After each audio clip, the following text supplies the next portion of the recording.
Cards on your children. কখনো বাচ্চাদের বদদোয়া দেওয়া যাবে না। বাবারা, ছেলের বাবা মেয়ের বাবারা শুনতেছেন? মনোযোগ নাই মনে হয়। মনোযোগ আছে? কখনো ছেলে মেয়েদেরকে কি দেয়া যাবে না? যত দুষ্ট হোক, যত বদের হাড্ডি হোক, বদদোয়া দেওয়া যাবে। ওই সময় দোয়া করে ফেলবেন। বেশি রাগ আসলে কি করবেন? একটা দোয়া আপনি সেট করে নেবেন যে বেশি রাগ চলে আসলে আমি এই দোয়াটা করে দিব। ভালো দোয়া পারা যাবে? কারণ বাবা মা রাগের মাথায় যেটা বলে এটা কবুল করে নেয় কে? কাবা ঘরের একজন কালো ইমাম আছে, নাম ইমাম আল কালবানি। দেখছেন এই ইমামরে আপনারা? উনি লন্ডনে একটা ইন্টারভিউতে বলেছেন, আমার মায়ের বদদোয়া আমাকে কাবা ঘরের ইমাম বানিয়েছে।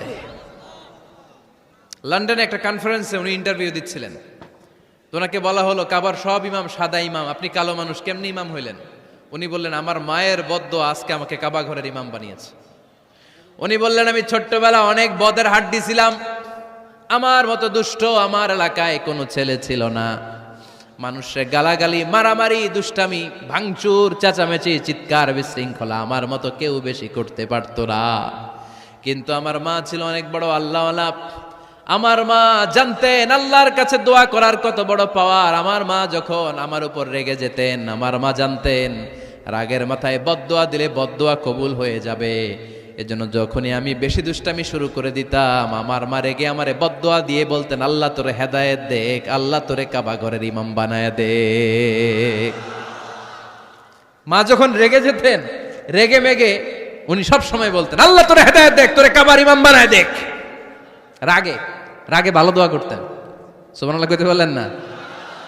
আপনারাও আপনাদের ছেলে মেয়েদের জন্য একটা ভালো দোয়া সেট করে নেবেন। রাগ আসলে ওই দোয়াটা করবেন, ওইটার উপরে ঝাল মিটাবেন, রাগ মেটাবেন ওইটার উপর। পারা যাবে? পারা যাবে? নিজে ভালো না, ছেলে মেয়ে ভালো চায়, এরকম আছে না নাই? জীবনও হবে না। আপনি সারাদিন টানেন সিগারেট, সারাদিন কি টানেন, আর ছেলেরে বুঝাইতেছেন ধূমপান স্বাস্থ্যের জন্য ক্ষতিকর। ছেলেরে কি ওয়াজ করতেছেন? ধূমপান স্বাস্থ্যের জন্য ক্ষতিকর। নিজে টানেন কি? সিগারেট। কাজ হবে? আপনি মা, আপনি সারাদিন দেখেন হিন্দি সিরিয়াল, আর আপনি চান আপনার মেয়েটা ওন্না পরে ঘুরুক, বোরকা পরে বেরোক। আপনি চান আপনার মেয়েটা নামাজি হোক, কিন্তু আপনার সিরিয়াল একটাও মিস হয় না। এরকম মা আছে না নাই? কাজ হবে? কথা বলেন। এজন্য নিজেরা উত্তম বা আদর্শ ছেলে মেয়ে পেতে হলে আগে আদর্শ বাবা মা হতে হবে। কথা বলেন। আদর্শ ছেলে মেয়ে পেতে হলে কি করতে হবে? আদর্শ বাবা মা হতে হবে। কারণ তারা আমাদের অ্যাডভাইস শুনতে চায় না। বর্তমানের ছেলে পেলে এত ইচড়ে পাকা, এত ছোট্ট ছোট্ট ছেলে মেয়েরা প্রেম ভালোবাসা বুঝা ফেলছে, আছে না নাই? ক্লাস 4 মধ্যে ভাগ করে ফেলেছে, এটা তোর, এটা আমার, এটা ওর, ভাগাভাগি শেষ। কোন ক্লাসে? 4 ক্লাস 4 নাকি গার্লফ্রেন্ড আছে, আমার গার্লফ্রেন্ড আমার এটা দিছে। আমরা দাখিল আলিম যখন পড়ি তখনও তো এগুলো বুঝতাম না। আর এখন ক্লাস 4 ছেলে মেয়ে, গার্লফ্রেন্ড বয়ফ্রেন্ড, পুরা ক্লাস ভাগাভাগি হয়ে গেছে, আছে না নাই? ইচড়ে পাকা, অকাল পক্ক, আগে আগে পেকে যায় ছেলে মেয়েগুলা। তো এই জন্য এদেরকে হ্যান্ডেল করা, it's not easy job, it's a big deal. এটা অনেক কঠিন। They don't like to listen to our advices. They try to follow us. They try to copy us. They just do what we do. ওরা আমাদের উপদেশ শুনতে পছন্দ করে না। আমরা যা করি ওরা ওইটা করে। বাচ্চারা কিন্তু উপদেশ শুনতে পছন্দ করে না, জানেন? ওরা যা দেখে তাই করে, করে না? দেখবেন আপনি যখন নামাজ পড়বেন, আপনার মেয়েটাও এসে নামাজে দাঁড়ায়, আছে না নাই? আপনি যখন নামাজ পড়েন, আমি যখন নামাজে দাঁড়াই, আমার ছোট্ট মেয়েটাও নামাজে দাঁড়ায় এইভাবে, আর বিড়বিড় করে কি যেন পড়ে, এরকম মুখ নাড়াতে থাকে, ঠোঁট নাড়াতে থাকে। ও ভালো করে কথাও বলতে পারে না, কিন্তু বিড়বিড় করে, কারণ ও আমাকে দেখে আমি বিড়বিড় করে কি যেন পড়ি। ওর মাকে দেখে এইভাবে দাঁড়ালে বিড়বিড় করে কি যেন পড়ে। সে আমাদের মতো অনুকরণ করতে চায়, আছে না নাই?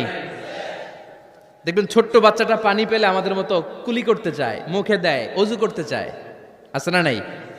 They try to copy us, they imitate us, they don't like to listen to our advices anymore. তারা আমাদের উপদেশ শুনতে চায় না, তারা আমরা যা করি তাই করতে চায়। এজন্য খবরদার, আপনি ভালো মা বাবা হন, তাহলে আপনার ছেলে মেয়েগুলো ভালো ছেলে মেয়ে হবে। আদর্শ ছেলে মেয়ে পেতে হলে আমাদেরকে হতে হবে আদর্শ মা বাবা। একমত না দ্বিমত? আওয়াজ করে বলতে হবে একমত না দ্বিমত। খেয়াল রাখবেন, একটা ছেলের চোখে, একটা ছোট্ট ছেলের চোখে তার জীবনের প্রথম নায়ক তার বাবা। একটা ছোট্ট মেয়ের চোখে তার জীবনের প্রথম নায়িকা তার মা। সে তার বাবার মতো হতে চায়। তার প্রমাণ, একটা পুলিশ ভাইয়ের ছোট্ট ছেলেরা জিজ্ঞেস করেন, বাবু তুমি কি হইবা? পুলিশ হমু। কি বলে? ইমাম সাহেবের ছেলেরা জিজ্ঞেস করেন, বাবা তুমি কি হতে চাও? কয় ইমাম হইতে চাই। কারণ ওর বাবারে দেখছে ও ইমাম। পুলিশের ছেলে তার বাবারে দেখে যে প্রতিদিন পুলিশের ইউনিফর্ম পরে বের হয়, তো সে ভাবে আব্বু পুলিশ হয়েছে, আমিও পুলিশ হমু। একটা ছেলের চোখে তার জীবনের প্রথম নায়ক তার বাবা, একটা ছোট্ট মেয়ের চোখে তার প্রথম নায়িকা তার মা। তার মাকে সে ফলো করে, অনুসরণ করে। এজন্য বাবা মা ভালো তো ছেলে মেয়ে ভালো। সিঙ্গাপুরে আমার একটা প্রোগ্রাম ছিল গত বছর। তো একটা সোশ্যাল গ্যাদারিং এর প্রোগ্রামে এক বোন কাগজে প্রশ্ন লিখে পাঠিয়েছে যে হুজুর, আমাদের বাচ্চারা এত মডার্ন হয়ে গেছে, ছোট্ট ছোট্ট বাচ্চারা খালি স্মার্টফোন ইউজ করে, মোবাইল। বাচ্চাদেরকে কিভাবে স্মার্টফোন ইউজ করা থেকে বিরত রাখা যায়? আমি এক বাক্যে উত্তর দিয়েছি, মা বাবা যদি অতিমাত্রায় স্মার্টফোন ব্যবহার করা থেকে বিরত থাকে তবেই এটা সম্ভব। মা বাবা যদি অতিমাত্রায় মোবাইল ব্যবহার করা বাদ না দেয়, বাচ্চাদেরকে উপদেশ দিয়ে কোনো লাভ হবে না। চিল্লায় বলেন ঠিক কিনা? কারণ বাচ্চারা দেখে বাবা ঘরে আসলে ফেসবুকিং করতেছে, মা ঘরে আসলে ইউটিউবে কি যেন দেখে। বাবার হাতেও স্মার্টফোন, মায়ের হাতেও স্মার্টফোন, খালার হাতেও স্মার্টফোন, সবাই মাথা নিচু করে মোবাইলে কি যেন করে। ওরও আকাঙ্ক্ষা জাগে আমিও এরকম করব, ঠিক কিনা? ও যদি দেখতো বাবার হাতে একটা বই, মায়ের হাতে একটা বই, খালার হাতে একটা বই, সেও ঘরের মধ্যে বই কোথায় আছে বই খুঁজতে আরম্ভ করতো। কথা বলেন? এজন্য বাবা মাকে আগে মডেল হতে হবে। আল কুদওয়া আল হাসানা। উত্তম ছেলে মেয়ে যদি কেউ পেতে চান, আদর্শ ছেলে মেয়ে পেতে চাইলে আগে আদর্শ মা বাবা নিজের হতে হবে। তাইলে আদর্শ ছেলে মেয়ে দান করবে কে? ছেলে মেয়েদের সাথে সময় কাটান। Spending time is more important than spending money for the children.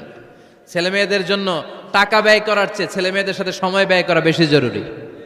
আছে না নাই? অনেক ফ্যামিলি, এত ব্যস্ত ফ্যামিলি, বাবাও চাকরি করে, মাও চাকরি করে। ছেলেমেয়েরা যখন ঘুমায় থাকে তখন বাবা মা অফিসে চলে যায়, তখন ছেলেমেয়েরা ঘুমায়। আবার রাতে মিটিং ফিটিং শেষ করে যখন ফিরে তখনও ছেলেমেয়েরা ঘুমায়। শুক্রবার ছাড়া অনেক ফ্যামিলিতে বাবা মার সাথে ছেলেমেয়েদের দেখাই হয় না। আছে না নাই? না। ছেলেমেয়েদেরকে আদর করেন, ভালোবাসেন, ছেলেমেয়েদের গালে মুখে হাতে চুমু দেন, ছেলেটাও আপনারা ভালোবাসবে, ঠিক কিনা?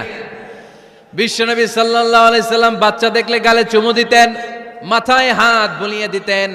আকরা ইবনে হাবিস আত-তামিমি রাদিয়াল্লাহু তাআলা আনহু বলেন, ইয়া রাসূলুল্লাহ, আমি দেখেছি আপনি বাচ্চাদেরকে দেখলে তাদের হাতে চুমু দেন, তাদের গালে চুমু দেন। হাসান হুসাইনকে আপনি চুমু দেন। আমাকে আল্লাহ 10টা সন্তান দিয়েছে, আমি একটার গালেও কোনোদিন একটাও চুমা দেই নাই। আমার সন্তান কয়টা? 10টা। হাবিস ইবনে আকরা ইবনে হাবিস আত-তামিমি বলেন, ইয়া রাসূলুল্লাহ, আপনি বাচ্চাদের এত আদর করেন, আমার তো 10টা ছেলে মেয়ে, আমি তো একটারও কোনোদিন চুমা দেই না। আল্লাহর হাবিব সাল্লাল্লাহু আলাইহি ওয়াসাল্লাম বললেন, মান লা ইয়ারহাম লা ইউরহাম। যে মানুষের দয়া করে না, আল্লাহও তারে দয়া করে না। এজন্য বাচ্চাদেরকে আদর করার দরকার আছে না নাই? বাচ্চাদের মতামতের গুরুত্ব দিবেন, বাচ্চা কি বলতে চায় শুনবেন। অনেকে আছে বাচ্চা বাবার ডাকে আব্বু আব্বু, সে মোবাইলে আসার বলে হ্যাঁ হ্যাঁ বলো বলো, হ্যাঁ বলো বলো শুনতেছি, কি বললা, হ্যাঁ বলো। তাকায় আছে মোবাইলের স্ক্রিনে আর বলতেছে কি বলতেছে বলো। এরকম বলা যাবে? খবরদার। বাচ্চা ডাকলেই বাচ্চার দিকে টার্ন করে আপনি ফিরেন, তার দিকে মুখোমুখি হন, মনোযোগ দিয়ে ভালো শ্রোতার মতো তার কথা শুনেন, সে কি বলতে চায় শুনেন। তার মতামতের একটা গুরুত্ব আছে না নাই?